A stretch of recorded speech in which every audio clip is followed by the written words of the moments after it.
A house is not a home. The story highlights the difference between a house and a home. A house is a building where people live. A home is a place where a family lives together, sharing the unique bond of love and oneness. Here in this lesson, the narrator's house gets destroyed by fire and he gets a new house. He realizes that his home is the one built by the love and affection of his family and loved ones. Love and affection of one's family is really precious. Let's start with the introduction. This story reflects the challenges of being a teenager and the problems of growing up. How does the author overcome his problems? So, here in this story, you will come across a teenager, the challenges of a teenager, and what were the problems that he faced while growing up. And how does the author overcome his problems? My first year of high school felt awkward. After leaving junior high at the head of my class with all the seniority the upper grade levels could afford me, it felt strange starting over as a freshman. The school was twice as big as my old school, and to make matters worse, my closest friends were sent to a different high school. I felt very isolated.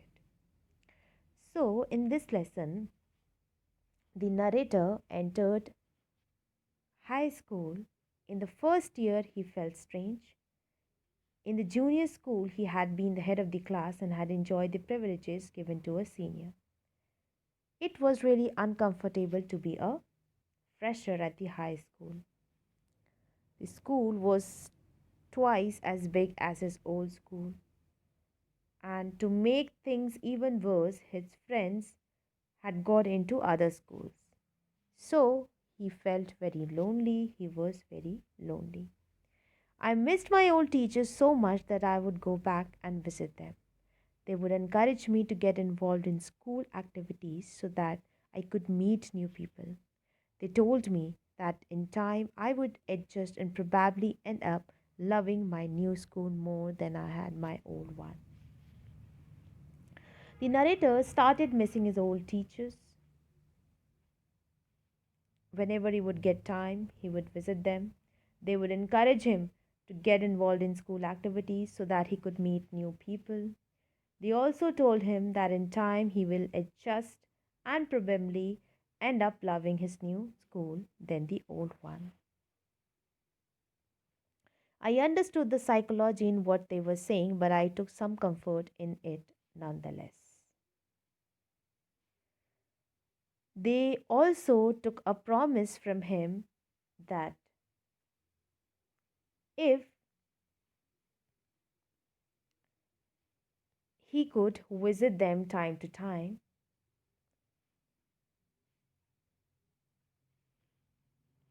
one Sunday afternoon, not long after I had started high school, I was sitting at home at our dinner room table doing homework.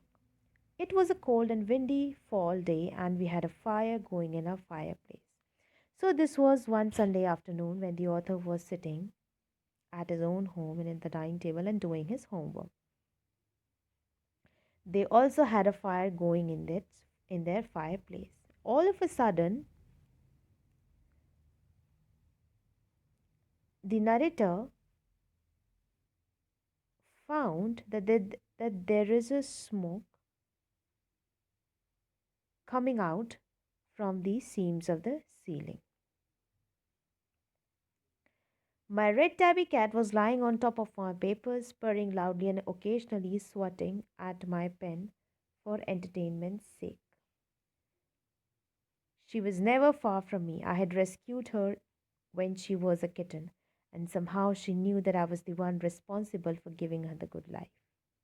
My mother kept stoking the fire to keep the house nice and warm. Suddenly, I smelled something strange, and then I noticed it smoke pouring in through the seams of the ceiling.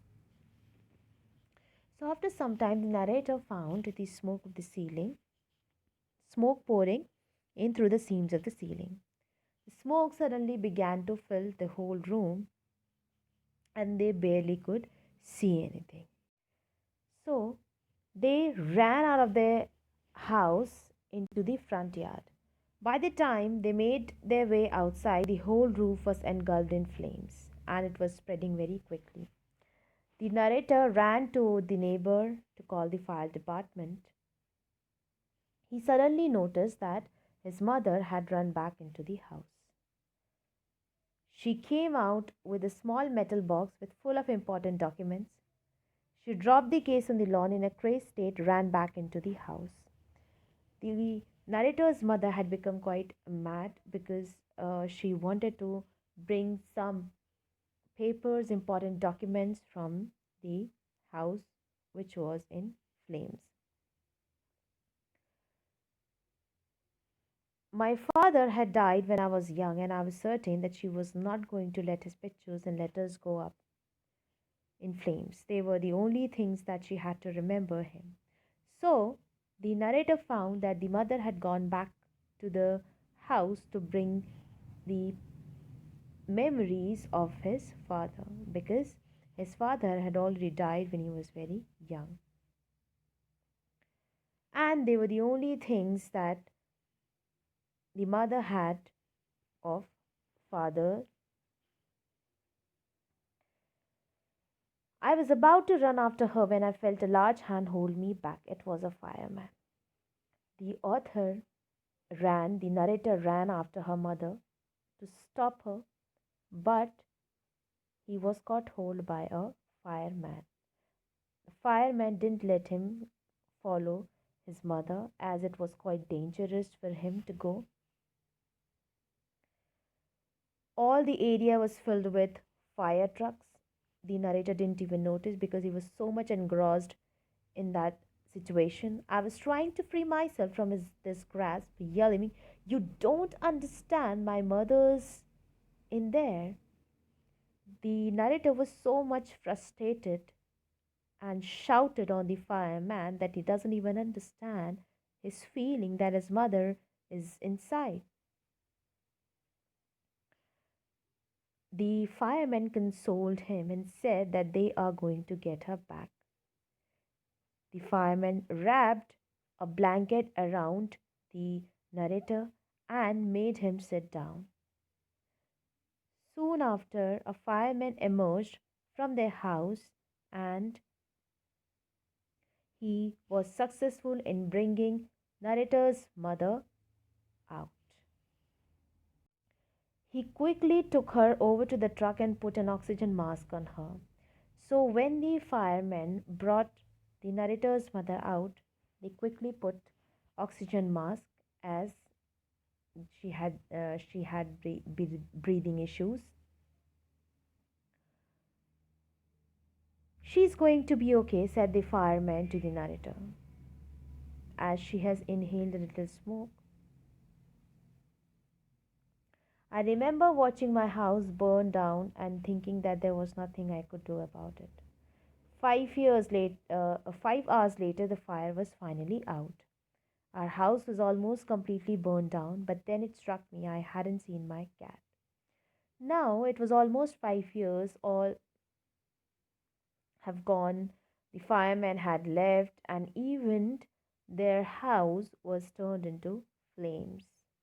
All of a sudden, a thought struck in his mind, and the thought was his own tabby cat. He also realized that the cat is nowhere to be seen. These thoughts hit the narrator so hard that he started crying. After thinking about the new school, the fire, his cat. So all the sorrows had surrounded the narrator. Therefore, he burst into tears because he suffered from loss, a big time loss. The firemen wouldn't let go back into the house that night because it was still too dangerous for the narrator and the mother to go in. So they put everything inside their car, whatever they can, few blankets given by the firemen, and moved to their the grandparents' house. The next day it was the school time. Saying no to school is was kind of little impossible, as because the narrator's mother was little strict with this school. The narrator was wearing the same dress that he had worn that day to go to church. He was wearing the dress, the same dress the next day also. He didn't had any dress for the school, no books, no bag, nothing. And he felt a little embarrassed to go in front of his classmates, in front of his teachers like this. As he had no shoes, therefore, he even had borrowed his shoes from his aunt. The clothes I was wearing looked weird. He had no books, homework, and no backpack. He thinks that was I destined to be an outcast and a geek all my life? That's what it felt like. As he realized that he doesn't have a single thing with him to go to school, he thinks that was he destined? Is this his destiny to be the outcast, to be the geek all his life? He didn't have his father. His father died at a very young age. Then slowly and gradually, his house was burned. Then he had to leave the old school, taken admission in a new school. So there were a lot of things going on with the narrator, and he started losing confidence. He started becoming really weak with his emotions. He says that he just wanted to curl up and die. I walked around school like a zombie. Everything felt surreal, and I wasn't sure what was going to happen. All the security I had known from my old school, my friends, my house, and my cat, all been ripped away. So when he reached in the school, he felt like a zombie in the school because all of a sudden everything was gone. His school, his house, his cat, all had been ripped away. When I walked through what used to be my house after school that day, I was shocked to see how much damage there was. Whatever hadn't burned was destroyed by the water and chemicals they had used to put out the fire. While going in the school with this same way, he saw that their house had been completely burnt by the water and the chemicals they had put out the fire. The only things that were not destroyed, the photo albums, documents, and some other personal items that his mother had managed to save heroically after the fire. There was no time to grieve, there was no time to feel the pain and the sorrow. The narrator's mother rushed him out of the house and they found a little better place to live. As they did not had cards, credit cards, debit cards, no bank documents, proof documents, so they had to borrow money from their grandparents. That week, the rubble that used to be our house was being cleared off the lot. Even though we had rented an apartment nearby, I would go to watch them clear away debris, hoping that my cat was somewhere to be found. I kept thinking about her as that vulnerable little kitten. In the early morning, when I would disturb her and get out of bed, she would tag along after me, climb up my robe, and crawl into my pocket to fall asleep. I was missing her terribly. The narrator looked at his home, looked at the rubble, looked at clearing away the debris. All of a sudden, he started remembering his little kitten. How she would disturb her, get out of bed. She would also tag along after him, climb up his robe, his garment, and crawl into his pocket to fall asleep.